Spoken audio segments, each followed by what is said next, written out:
కౌసల్యా సుప్రజారామ పూర్వ సంధ్యా ప్రవర్తతే ఉత్తిష్ట నరసాతులా కర్తవ్యం దైవమా.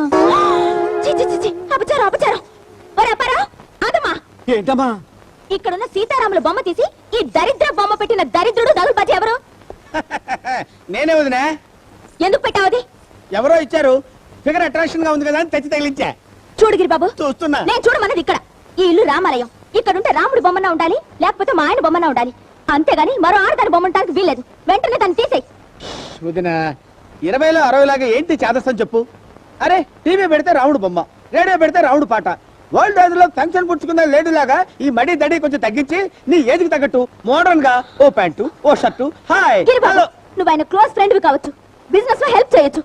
ఆ చనువు తీసుకుని మా సొంత విషయాల్లో జోక్యం చేసుకోవద్దు. అది కాదమ్మా, ఇంత అందమైన అమ్మాయి బొమ్మను చూస్తుంటే. ఇది అందమైన బొమ్మ. బరి తగ్గించి బట్టలు లేకుండా బోడి ఒళ్ళేసుకుని ఎలా కూర్చుందో చూడు. అమ్మా తప్పమ్మా, కట్టుకోవటానికి కూడా బట్టలు లేని ఒక పేదదాని గురించి అలా మాట్లాడకూడదమ్మా. ఇది పేదది ఎందుకు అవుతుంది? దరిద్ర మొహంది. ముందు ఇక్కడి నుంచి తీదాన్ని. నిన్ను బాగు చేయటం నా వల్ల, దీని వల్ల కూడా కాదు. కాదంటే కాదు. రామనామము రామనామము రమ్యమైనది రామనామము. సీత సీత, ఈ దిక్కుమాల బొమ్మ ఎవరు తగిలించారు అక్కడ? భయ్యా భయ్యా, గట్టిగా అరకు, నేనే తగిలించా. దేనికి? వదిన, ఈ ఇంటిని రామాలయం ఉంది, దిష్టి తగలకుండా ఇల్లు కలకలాడుతూ ఉండాలి కదా, అందుకే నేను తెచ్చి తగిలించా. ఎలా ఉంది? అర్జెంట్ కదా తీసిపడి. ఏంటి భయ్యా నువ్వు కూడా 24 గంటలు ఇలా నామాలు బాణాలు చూస్తూ కూర్చుంటే దేవాలయంలో పూజారి ఉద్యోగం వస్తుంది తప్ప మూడు రాదు. ఉమ్మై, ఈ ఇంట్లో బొమ్మ అంటూ ఉంటే సీత రాములదైనా ఉండాలి, లేదా నసేద్దైనా ఉండాలి. అంతేగాని మరో బొమ్మ ఉంటానికి వీలేదు. ముందు తీసేయ్. ఓ పని చేయండి, మీ ఇద్దరు కలిసి భద్రాచలం ఫారెస్ట్ పోయి అక్కడ ఆశ్రమం కట్టుకొని అక్కడ పావురాళ్ళు అవి ఎగరేసుకుంటూ బంగాళదుంపలు అవి తింటూ భద్రగీతాలు అవి పాడుకోండి. మీకు ముక్తి, మాకు విరక్తి కలిగి టోటల్ గా పీస్ఫుల్ గా ఉంటుంది.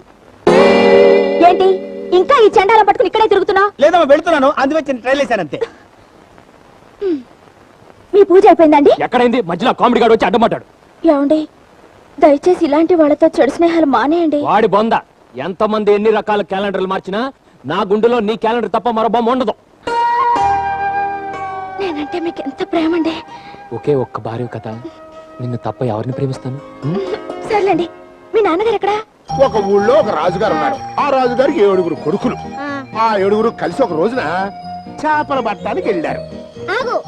రాజకొడుకులు అయితే చేపలు ఎందుకు పడతారు? వాళ్ళు పల్లవులు అయింటారు. ఓహో, అడుగుతాయి ఏమంటారు చేస్తున్న పని? ఆ బ్లేడ్ ఇటుగో. ఇలాంటి బ్లేడ్ తో కత్తిరిస్తే వేళ్ళు తెగుతాయి. ఇలాంటి కత్తిరించడానికి బ్లేడు కాదు, కత్తిరే బెస్ట్. ఉండు, ఇదిగోరా. ఫుల్గా కోసేయమంటావా తాతయ్య? ఫుల్గా కోసేసుకో. ఇది చాలకపోతే ఆ సోఫా కూడా కట్ చేసేసి. తాతయ్య చేపలు పడుతున్నాడు. పట్టుకోని బావా.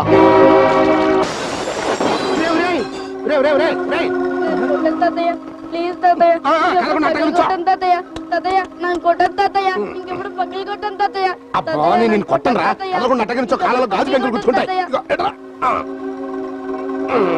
అమ్మయ్యా, ఏమి కాళ్ళు చూపించు. అమ్మయ్యా, ఏమి గుచ్చుకోలేదురా. ఇంకెప్పుడు పగిలి కొట్టను తాతయ్య. ఎందుకురా అంత భయపడతావు? కథ చేపల తొట్టి ఇంకోటి కొనుక్కుందాం. ఇదిగో చాక్లెట్. నీకు ఇవ్వను. మరి వాడికి ఎందుకు ఇచ్చావు? అదంటే కష్టపడి చేపల తొట్టి పగలు కొట్టాడు. పగలు కొడితేనే చాక్లెట్స్ ఇస్తావన్నమాట.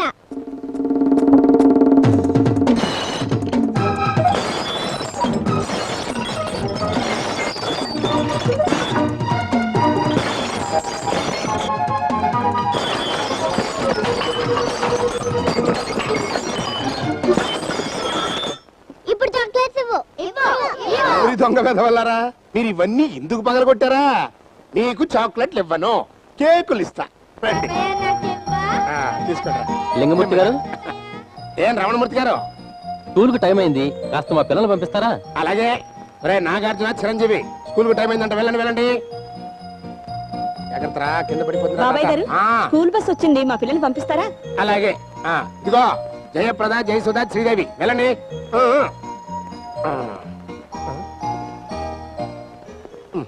అంకుల్, మా మోహన్ బాబుని రజనీకాంత్ పంపిస్తారా? స్కూల్ కు పంపాలి. ఎందుకు పంపను?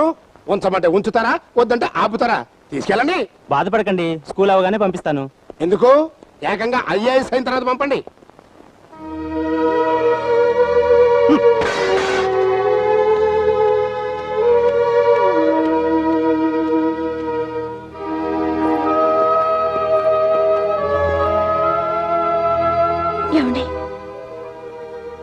సామాన్లు పగిలిపోయాయని బాధపడుతున్నా.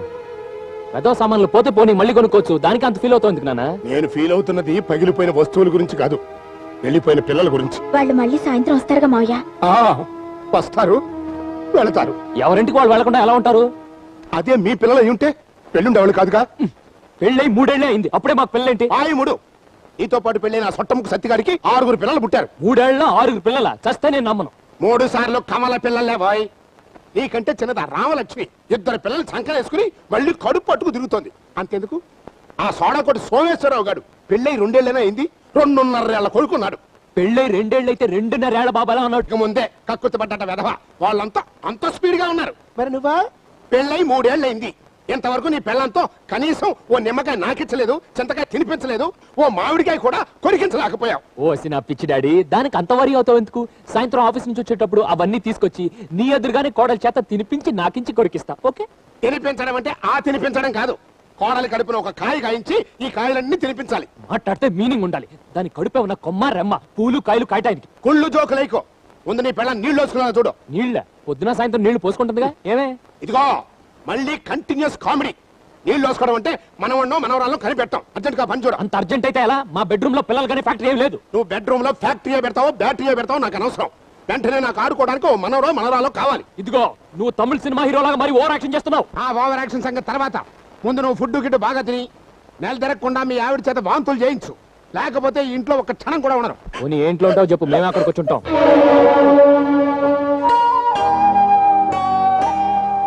ఏంట్రా బాధపడుతున్నావా? బాధపడకుండా ఎలా ఉండమంటారు? మనకి ఏమంత వయసు అయిపోయిందనరా? అది కాదండి, మీ నాన్నగారు అన్నట్టు మనతో పెళ్ళైన వాళ్ళందరికీ పిల్లలు పుట్టారా? మనం వద్దని ఏ మందులు వాడటం లేదు, అయినా మనకి పిల్లలు పుట్టడం లేదు. చూడు సీత, ఈ దేశంలో పెట్టుబడి లేకుండా పెద్ద శ్రమ పడకుండా పుట్టేది పిల్లలే. అంచేత నువ్వు అధైర్య పడకుండా ధైర్యంగా ఉండు, తప్పకుండా నువ్వు తల్లి అవుతావు. సరేనా? ఎందుకైనా మంచిది ఒకసారి డాక్టర్ దగ్గరికి వెళ్ళి టెస్ట్ చేయించుకుందామండి. అది ఆ పని చేయండి. అమ్మ నాన్న దొంగ నువ్వా? సిగ్గు లేకుండా మొగుడు పిల్లల గదిలో దొంగలా దూరి అంతా చూస్తున్నావా? నేనేమి చూడలేదు బాయ్, కళ్ళు మూసుకుని రన్నింగ్ కామెంటరీ వింటున్నా. ఏమిటి వింటాం? లూప్ కి రాణి నిరోధక రాజా అంటూ ఫ్యామిలీ ప్లానింగ్ సూత్రాలు వల్లిస్తూ ఎర్ర త్రికోణం అంటూ ఎగురుతున్నారేమో టెస్ట్ చేద్దామని వచ్చా. అదేం లేదని తేలిపోయింది కాబట్టి కోడలు చెప్పినట్టుగా రేపే డాక్టర్ దగ్గరికి వెళ్ళి టెస్ట్ చేయించుకోండి. నేను వస్తా. రండి రండి. వచ్చాం ముందు డాక్టర్ బిలో. నేను ఉండగా ఇంకో డాక్టర్ ఎందుకు? అంటే డాక్టర్ నువ్వా? అవును. ఫేస్ చూస్తే చాప్ మందు మింగిన ఒబ్బసం రోగిలా ఉంది. నువ్వు డాక్టర్ అంటయ్యా? నాన్న, ఈ చుట్టుపక్కల పెద్ద పేరున్న డాక్టర్ ఈయన. అలాగా?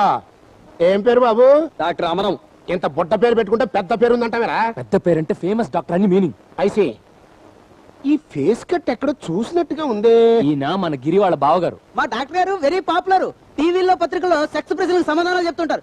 బహుశా మీకు టీవీలో కనిపిస్తుంటారు. టీవీలో కనిపించడానికి ఏముందిలే, ఈ మధ్యన పందులు గేదెలు కూడా కనిపిస్తాయి. మీరు రండి డాక్టర్, టెస్టులు చేద్దరు కానీ.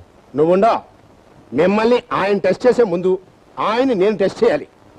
నేను కొన్ని ప్రశ్నలు వేస్తాను, ఆన్సర్లు చెప్పుకోవాలి.